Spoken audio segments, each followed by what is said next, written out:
Thank you for listening to the Allender Center podcast. I'm Dr. Dan Allender. And I'm Rachel Clinton Chen.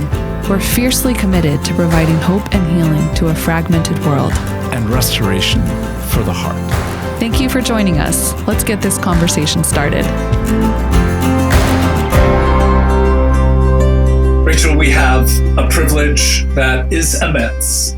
We are going to introduce our third party in a moment, but let's just say we have come out of a profoundly difficult year into a new profoundly difficult year where we can't escape trauma, where we cannot escape significant heartache. And as we address this issue of narcissism, we cannot escape the reality that we live among narcissistic cultures, systems, and individuals. And it may be for many people like, oh God, can't you guys do something positive? And the answer is, this is really positive, because the greater and more we engage reality, more of the presence of God shows God's self. And so let me introduce Chuck DeGroat. Chuck is a professor at Western Theological Seminary in Holland, Michigan. And he is a counseling and Christian spirituality professor, but he's also just a dear man who's written, well, some amazing things. But what we're going to be talking about mostly today is his book, Where Narcissism Comes to the Church. But to say the book Wholeheartedness, it's a sweet book. Toughest people to love. I thought you were describing me, but I would say, indeed, it is a profound work. And I think your first book was Leaving Egypt. But let's just say you are a prolific presence and a gift to the community of God in terms of dealing with things that a lot of people have chosen to escape. So thank you, Chuck, for being with us. Thanks, Dan. The problem is I quote you too much in my books. And then when I see quotes from my books, they're always your quotes. And so, I mean, I need the credit. Like, that's why I wrote the Narcissism, but I need a bit more credit. I'll take that as a compliment, but we both know it's not true. Hey, before we get going, I just want to again come back to say that people need to know you. People need to know your work and your life, and particularly this book, Where Narcissism Comes to the Church. We're going to be talking about church, but we're also talking about families. We're talking about the reality that shows up in almost all systems, particularly the political realm. So people need to hear that there is a very, very heartbreaking reality about certain systems that seem to invite narcissists in, particularly for leadership. So just to begin, how did you write this book? What prompted it? Yeah, so I always like to say there's a short story and there's a long story. The short story, the simple piece of it was I was doing some consulting with a large church, and they were looking for a resource, and we really couldn't find like an accessible resource on this. And so when Narcissism Comes to Church came out of that, the longer story goes back to the mid-90s, and being a young, restless, arrogant, reformed guy at a seminary, and having a really kind counseling professor come to me one day, Gary Rupp, who I think you knew back in the day. Gary came to me one day and he said, Chuck, I'm going to say this about as clear as I can say it. If you continue in your current pattern, you will be dangerous to the church. Wow. You're probably already dangerous to your wife. So he said it pretty clearly. And I jumped into a mental health counseling program at the seminary I was attending.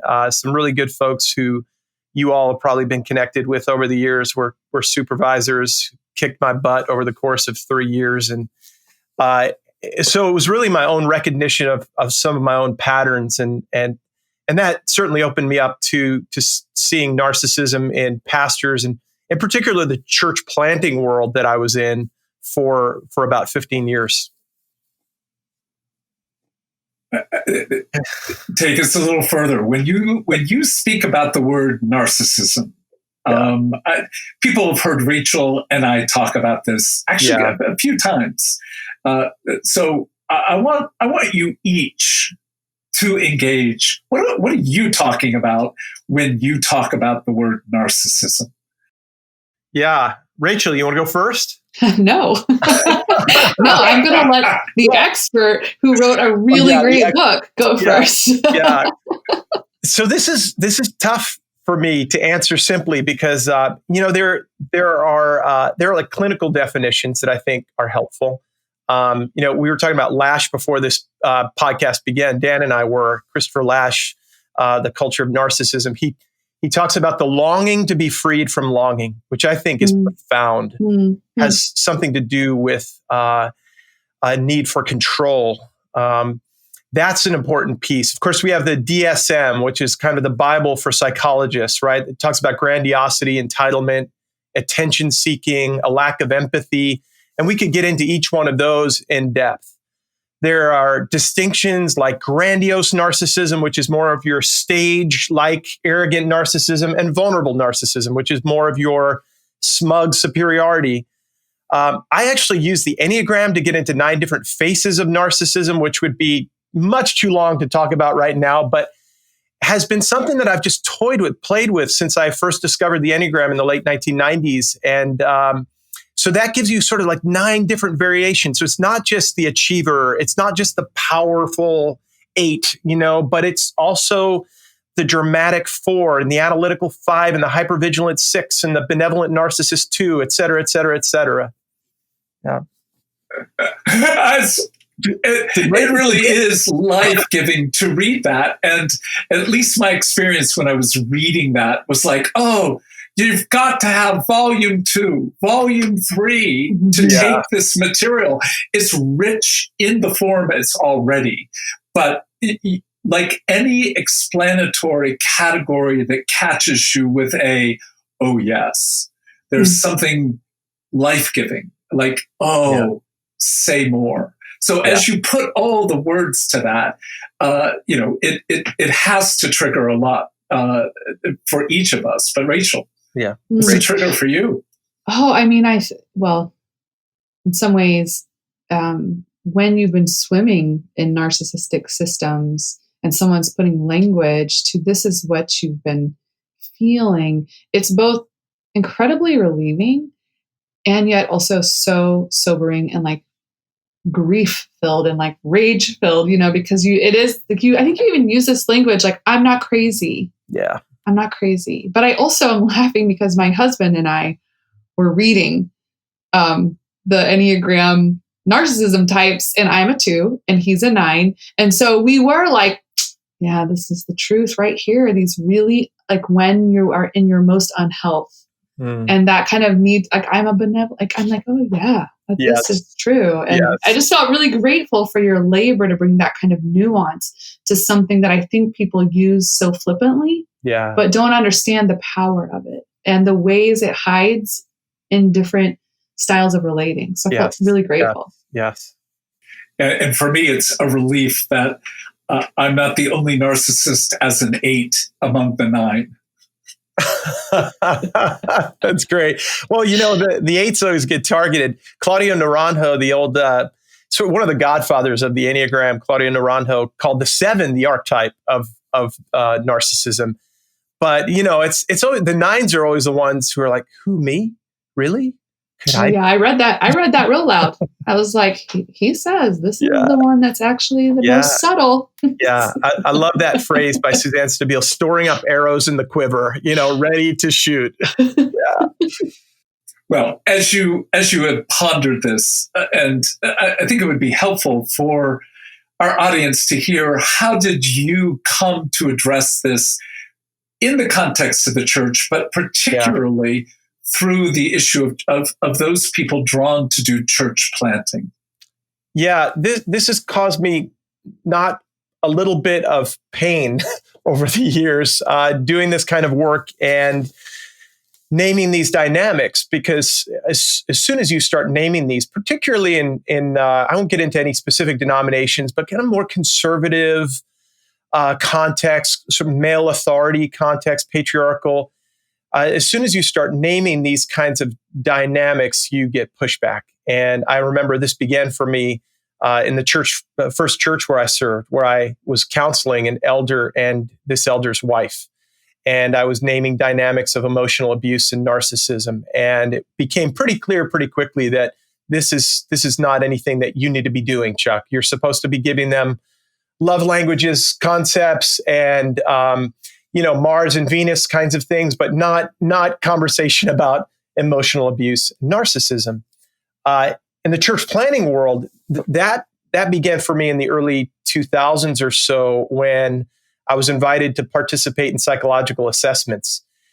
And if you know anything about church planning, there's extensive testing, and a lot of it is to draw out the gifts. But paradoxically, the other side of the gift is the curse, right? Is the way of relating that is painful.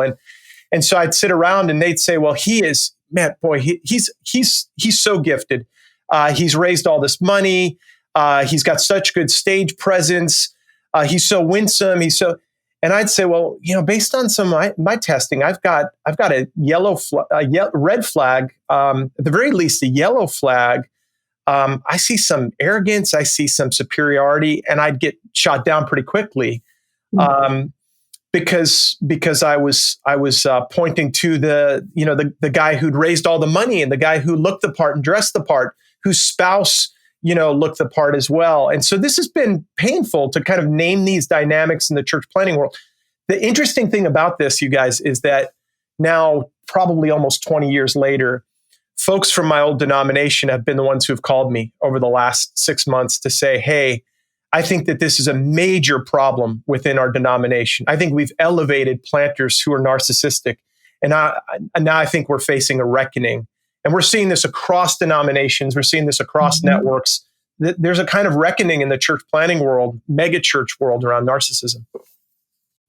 It's breathtaking. I can't help but come back to the question of, and how's that reckoning showing itself in this particular day?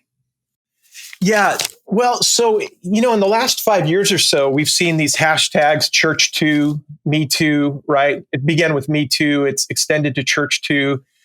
I think we've seen the reckoning around a number of big name. We don't need to name names, but a number of big name church planters and pastors who have been called out and have had to leave high profile positions. I think I'm connecting the conversation a lot more in the last couple of years to the larger conversation about race, white supremacy, because I'm seeing this in white evangelical contexts where people of color often find themselves on the other side of the narcissistic bite or arrow or whatever you want to call the wound, and so I'm seeing the reckoning, particularly in the white evangelical church over the last 5 years or so, as a number of high profile pastors are called to account. Now that gets the attention, but we all know of the vast numbers of pastors in smaller churches, the high number of suicides, the lower profile stories that don't get as much attention, where the same dynamics take place. So it is, in some sense, a gift of our era that there is a reckoning, a kind of we've been filled with the presence of narcissism for a long season. This is nothing new, and yet there is something in this day calling us to engage this in a way that you've not seen, given that this has been some of your primary work for a sizable period. Yes, that's right. Yeah. I think I'm holding this sense of, one of the things I deeply appreciate about your work is, you talk about the splitting of narcissism and the incapacity to hold together like good and bad. Yeah. Like beauty and brokenness, light and shadow. And I think about, I'm grateful that in that you don't split off the narcissist. Yeah. You have a imagination or a desire. You have a realistic imagination around what is often possible, but a deep desire to open the door to a different kind of healing. So when we're looking at these systems that are in some ways narcissistic systems, or at least drawn to narcissism, and I love that you're linking kind of white supremacy to that, because I'm like, what a system of splitting that can't hold, brokenness and beauty together. I just was thinking about that a lot as I was reading your book. But you don't do it in a way that only demonizes. There's an invitation to a deeper understanding of what this, the longing to eliminate longing.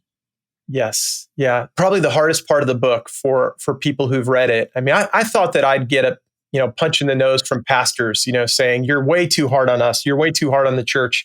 I think by and large, what I've gotten is thank you for being kind. Thank you for holding a larger vision. I think the harder part of it has been for those who are victims of narcissistic abuse, who've said it's really painful to read the chapter that humanizes the narcissist. Right. And I try to do that throughout, but I even begin by saying there's not one, with alcoholic, narcissist, there's not one definition or clinical category that defines who we are. We're much more complicated than that, right? And really, Dan's work taught me that 25 years ago. But it's that's hard when you have experienced the abuse of a narcissist, because it's black and white at that point, right? I mean, it's he hurt me, he's evil, he needs to go. Yeah. Yeah, and I think it's in that healing process until you get a sense of yourself back, because that's such the experience of that shattering that bite, is like you're really looking for yourself back. And it does feel like if that person's not evil, I'm not going to get like back what I feel like they took, or they, right. Yeah. Yes. So I have compassion for that. And right. Well, if we can step into that question of why does the believing community, and again, not to say that it's unique to the believing community, but what is it within the community of God that seems to be drawn into structures that seem to align itself with, in an Enneagram broader sense, still the presence of narcissism? Yeah, it feels like there's a kind of a contemporary, maybe psychological response to that, and a more kind of theological response. Maybe I mean, when I think about this is the age-old question: the longing to be freed from longing. I mean, Adam and Eve in the garden, and a serpent slithers up to them, right, and says, "Surely God hasn't told you not to eat of that tree," right? And the grasping for the fruit becomes our first moment of I've got to control this. I've got to take this into my own hands, right? And that's the story from there on out. You think about when Moses went up the mountain, the people of God are restless, waiting. They can't wait any longer. And so they form the golden calf. Later on, they demand a king, and they're not satisfied with God as their king. So this is the story over and over and over and over again, right? I think in a more contemporary sense, I like the work of Gerald Post. Have you heard the name Gerald Post by any chance? Jerrold. Gerald Post is fascinating. He's written books on everyone from, terrorists to Bill Clinton to Donald Trump. He's written about the mere hungry narcissist and the ideal hungry follower. And, the ideal hungry follower is sort of like what are those little fish that attach themselves to like larger fish? You know what I'm talking about? Like to the whale or something. Like they attach themselves to the host, right? Something about their insecurity demands that they feed off of another that they see as secure, powerful. And so they're drawn like moths to a fire, to a flame. They're drawn to the narcissist as that host. And then, that's not just an individual. There's a kind of collective dynamic to that. Look at us. I know when I've worked with systems that are narcissistic, there's a collective grandiosity. I worked with a discipleship ministry where it was like we put out the very best discipleship materials in the whole of North America. There's no one that comes close to us. And this was like, a Jesus following, Jesus honoring kind of organization that we are the best disciplers in all the world, and collective narcissism, right? Collective grandiosity, a group of people that align themselves around a powerful leader. So there's a really interesting dynamic there. People who follow others in almost a cult-like way because of their own feelings of powerlessness, deficiency, insecurity. I think it speaks to our cultural moment and why so many people who feel disenfranchised in a way gather around a particularly powerful leader. Mm-hmm. And that fits well. I'm thinking of a handful of people right now, and they may be wondering who I'm thinking about, but who would say, you're not describing me. I run this business. I have done this, et cetera, et cetera. I've got so much confidence, but I still align myself with someone who has that same kind of power from the pulpit, that kind of presence. So there does seem to be a kind of narcissism that draws that kind of hungry follower, but wouldn't fit some of the people I have in mind, at least not in an obvious sense. Yeah. Say more about that. So describe kind of the person that you're thinking of as a person who is more secure, who doesn't have that sense of deficiency. Yeah. Maybe a little arrogant, a little narcissistic himself. Yeah. Exactly. Yeah. And oftentimes in their own world have created grand and grandiose dreams. And yet when it comes to church, they're not going to come in and listen daily, weekly to somebody who is in some sense offering a kind of what I'll call love-oriented, humble-oriented, a spirit of servanthood-oriented approach to the Christian life. They want to hear, we are in a war. We need to fight this war. We are being bombarded. In other words, that's right. It seems like narcissism has the ability to shift so quickly to a sense of victimhood. Yes, that's right. And so, in one sense, inviting people who gain being victims, even though the fact is they are resplendent in their power and privilege, and yet feel like they're being assaulted and attacked each and every day. Yeah, that's right. And I've said recently, I've never seen so many people that look like me, middle-aged white guy, who feel like victims. People with immense privilege who live from a perspective of victimization, right? And so that plays a part of it. And I think with every narcissistic leader, I think probably with every narcissist, there's a hero, victim, martyr kind of constellation of personality. Look at what I'm doing. I'm the sufferer, and suddenly they have become Jesus. They're nailed to the cross because of their faithfulness. I'm just I'm more like, oh, where has that been true of us? Where has that been true? It's like, it's so easy to, I can see, obviously, Dan, I'm well acquainted with narcissism, but I think it's to hear those moments and to kind of know our own places where that is just, there's a closeness to that. And obviously a lot of healing, more integration, but that fragility, that splitting, even in the hero martyr, it's just. Yeah. I mean, I'm being described, I'm being named, and there is something that both wants to turn from what's being said while simultaneously to defend and say, yes, but you don't know. And yet, Chuck, you do know. You've been in leadership. You've been in positions both, in church and in the context of Christian education, which is an interesting, we probably won't go there. No, but to underscore, you've had and continue to have significant power in leadership. Yeah, and I think that's again back to what Rachel was saying earlier: the humility you bring in naming your own part in this. Yeah. We're not othering the narcissist. Right. We're simply saying, let's look at the reality of where it plays out in our own life. Yeah. Even if we don't fit the category of NPD or narcissistic personality disorder in the DSM-5. So, that draw back to what allures you to a narcissist. Yeah.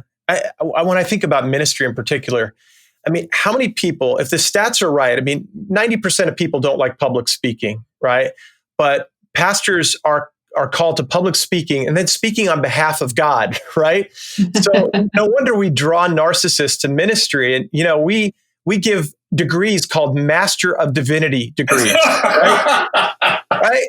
So I think, Rachel, you've mastered divinity. Dan, you've mastered divinity, right? Yeah, and it's kind of embarrassing. Like, what's your grade? I'm like, Master of Divinity? I kind of say it quietly, but I haven't mastered divinity. Just so you know, it just led to more questions. I mean, it's like there is a caveat. There it is, right? But I mean, they give us these titles, right? Reverend, minister. I'm a minister of word and sacrament, right? I've had hands laid on me. So now there's a special kind of authority given. I'm not just, the CEO of a corporation. I'm special, called out by God, holy, set apart. People feel this with pastors and ministry leaders, that they're somehow special and set apart in a particular kind of way.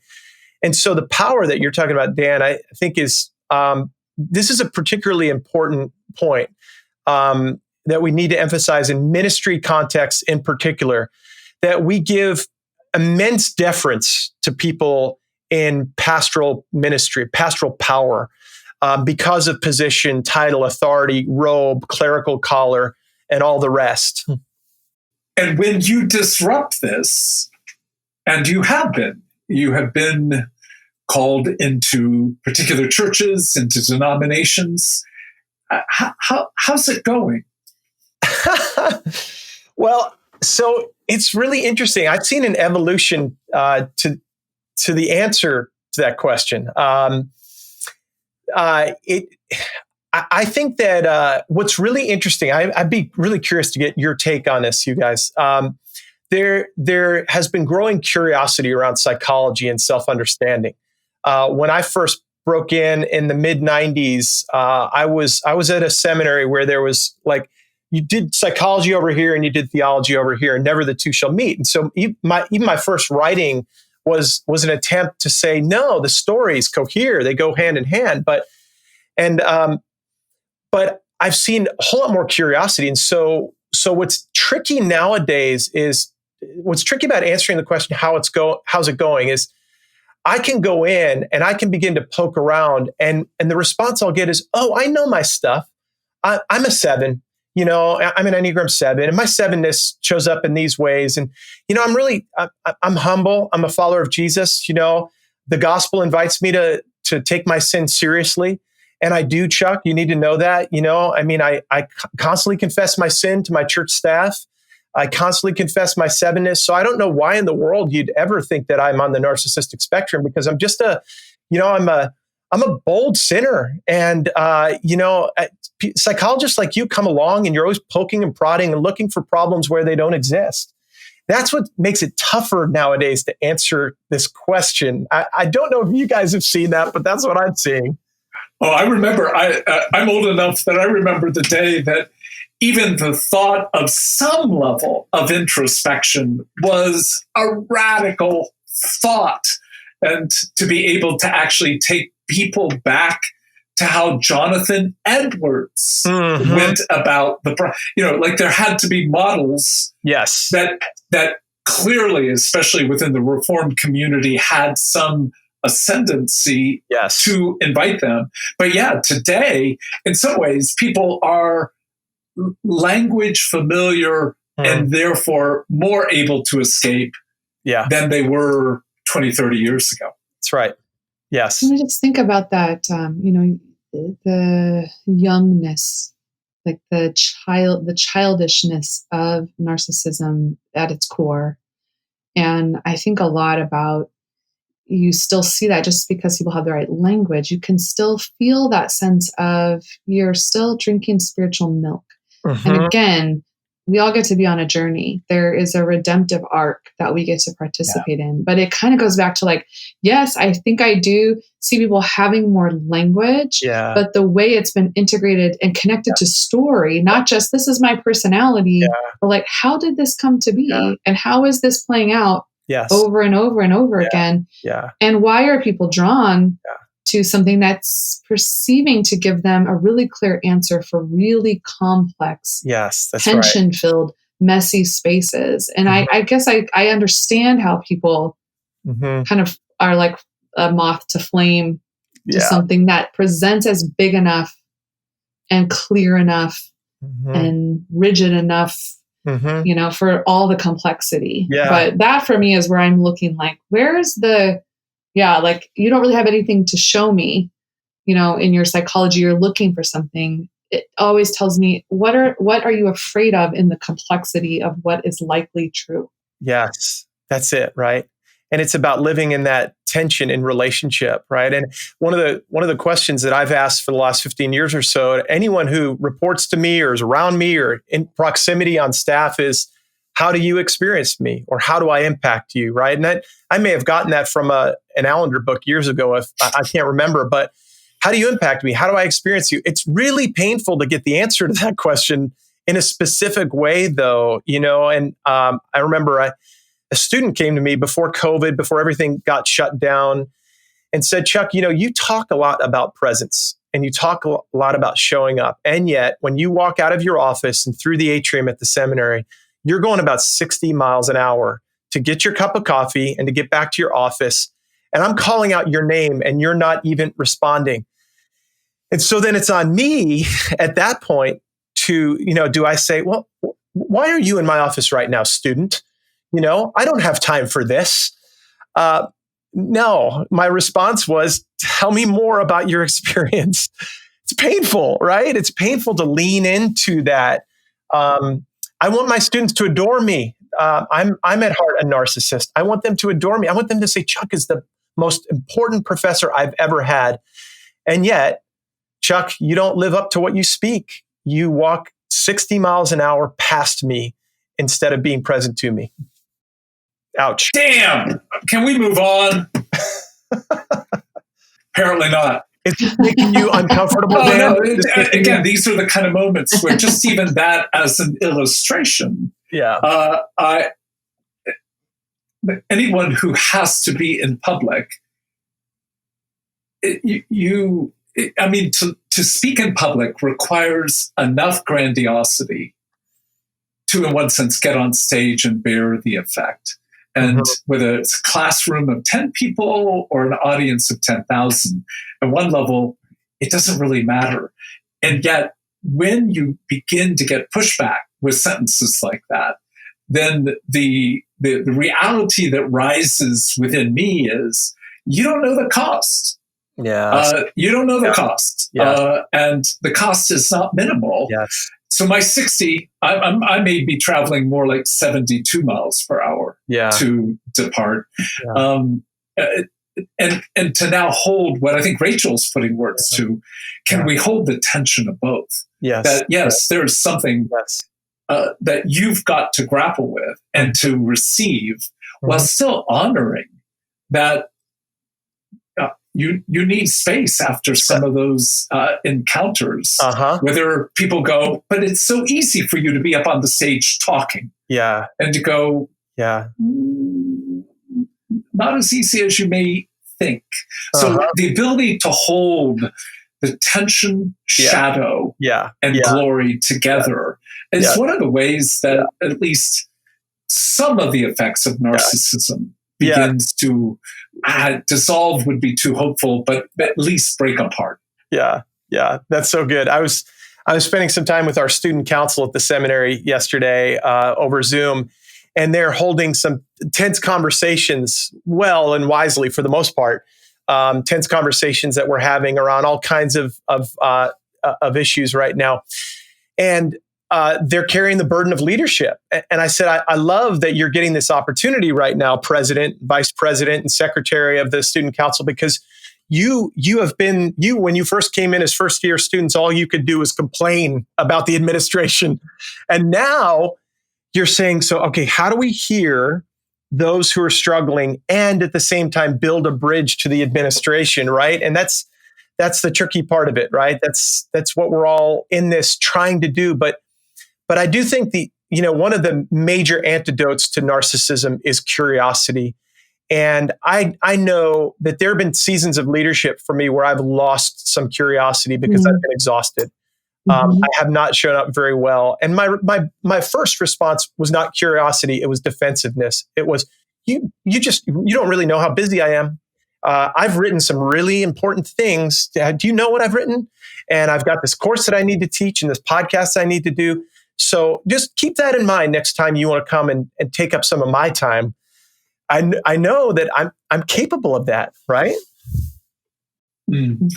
And do you find that there is a growing curiosity, as you said at the beginning, that there is a zeitgeist, a spirit of ownership of some level of the effects of narcissism? Are you finding in the work you're doing that there is a growing curiosity or other? That's tough. That's tough to answer with a yes. Maybe that's still the remnants of growing up in the Reformed tradition, the now and not yet. I can't answer one way or the other. It's when I look at our political environment, let's just say right now, the white evangelical church. I would like to think that all these tools that we've offered, all these insights that we've offered over the years have amounted to something. But I've seen people go through hard journeys of dealing with abuse, who now find themselves sort of 10-year veterans of really good counseling, doing the kind of work that we all do, and yet aligning themselves with the powers in ways that I find to be really, really disturbing. Aligning themselves with whiteness, white supremacy, and with versions of narcissism that play out in sinister and cruel ways in our culture nowadays. And I would want to say, but you, of all people who have taken your story seriously, ought to know that what's happening right now is toxic. And yet, I don't see that happening. I see it in pockets. I've seen curiosity since the book came out. I've had pastors reach out to me to say, I wonder if I'm narcissistic. I see it in pockets, but I'm alarmed by what I'm seeing at a larger cultural level, I suppose, within the church. And I'm just wondering if we're not coming to a moment of massive reckoning within the church where we might find the institutional church in the next 10 years not quite having the same power that it has had for the last, let's say, 50 to 200 years. That may be too much. That may be more than you wanted from that question. No. I think it's important for us to, again, attempt to assess where are we? Yeah. And yet we may be full of the reality of narcissism, but in that sense, we're the children of narcissists. Mm-hmm. We have our own narcissistic tendencies, but we're also, in one sense, we've grown up with narcissistic structures, yes, leaders, powers, and principalities. Mm-hmm. And,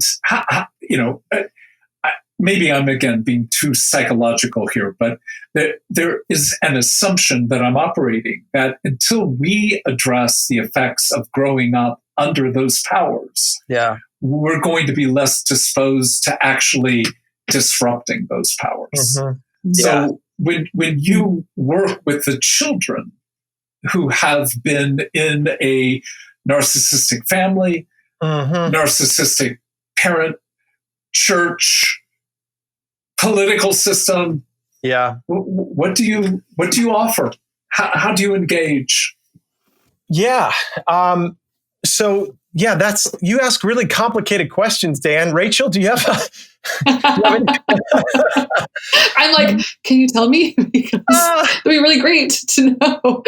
Yeah. I mean, in many ways, we, this generation of church planters, to talk more generally and speak to the church, this generation of church planters that I've worked with over the last, let's say, 15 to 20 years, were children of baby boomers, or children of people who grew up in an era of victory, post World War II victory, a sense of entitlement and grandiosity on a international stage, right? A sense of manifest destiny, which I see in the church planting world, which leads to a kind of colonialism that I've seen in church planting, where I can just go into the city, forget the fact that there are, 72 Black churches in the city.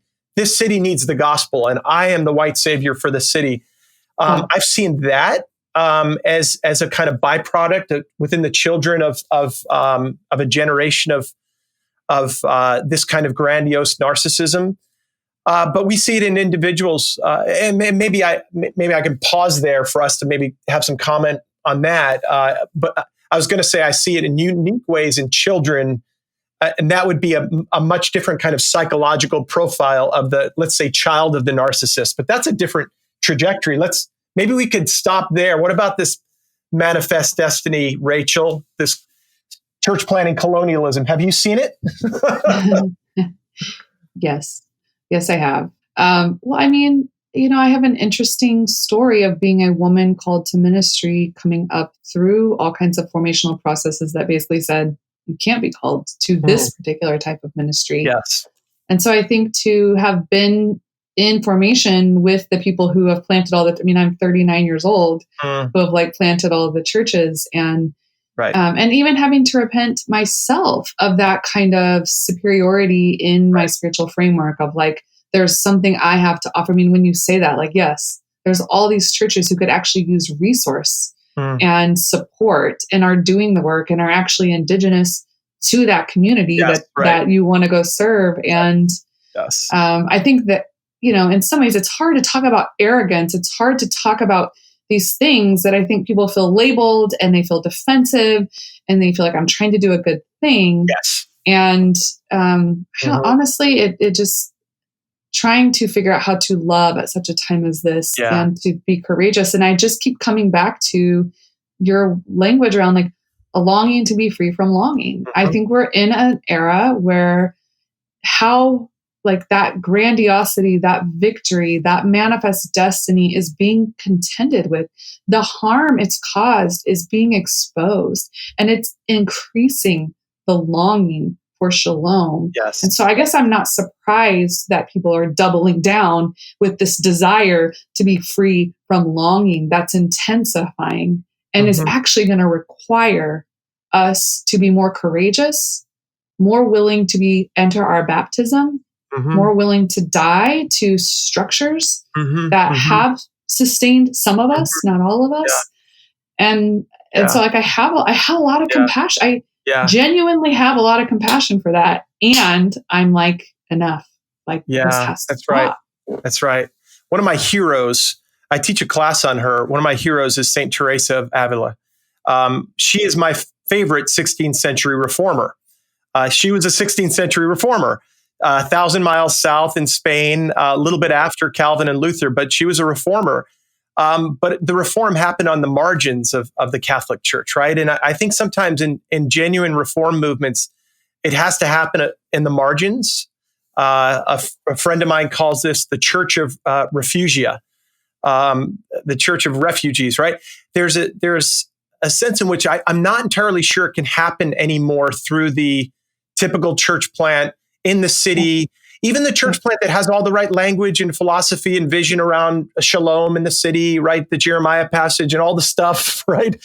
I actually think that this massive moment of disorientation and deconstruction is leading us to a whole new way of thinking about church. Now, I don't know what the reorientation looks like. Now I'm channeling some Walter Brueggemann language, right? But I don't quite know what that's going to look like. But I think one of the things that I've appreciated about Seattle School and what I've learned from all of you is we've got to honor these moments. We've got to honor the ache. We can't try to fix it too quickly. And what I see from people is like, let's write the next book about how to fix the church and the next iteration, rather than just sort of honoring and grieving through this massive moment of reckoning that we're in.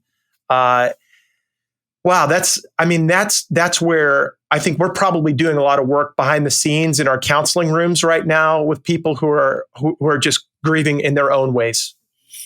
Well, there's something of an intersection between lament and groaning. Like they're not the same. From my standpoint, lament begins in the moment, but casts one's eyes to what is the heritage, the tradition, the past. But groaning is what you put words to with regard to longing. It's the desire to see in the present, but with eyes to the future, what it is that we have dreamt to be. And it's hard enough, if not impossible, for a narcissist to lament. And yet, on the other hand, even less so openness to groaning. And then to be able to say, can we be in this moment where we can name in our families, friendships, working relationships, in the systems that we're part of, and that actually do good, have narcissistic as well as racist realities. And just in the same way, I find racism, narcissism, that reluctance to name. Oh, I'm not a narcissist. Oh, okay. I'm not a racist. Okay. Good. Great. Well, that resolves that. And then to be able to say one doesn't have to be a capital N, capital R.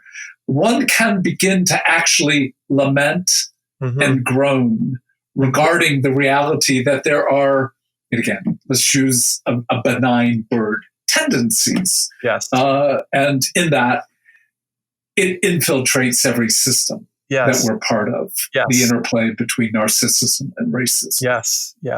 Yes. Rachel, I think you just spoke on this recently, didn't you? I think I did. Yeah. Oh man. Yes, definitely. Actually today. Yeah. And actually I did spend time in Romans 8 talking about groaning and this active waiting that it's a movement. It's a giving birth to something. It's trying to birth the future into the present. And I think there is going to have to be a movement of repentance that has centered a more narcissistic presence or structure. And it's going to require a level of trust that I really think only Jesus can spiritually gift us with, because there are communities in the margins who are acquainted with the underbelly, who actually have a lot of resilience. Yes. To live into this complexity, have practices and spiritual formation. Yeah. And we have a lot to learn. And so I'm curious, like even just the small glimpses in your book of the movement you've made with people who have found that sense of like, I'll grab the hand and I'll walk through the door, as we kind of come toward the close of this conversation. Yeah. So with that, it's important to say that most of us have found that those who are diagnosably narcissistic personality disorder, don't expect that there's going to be much change.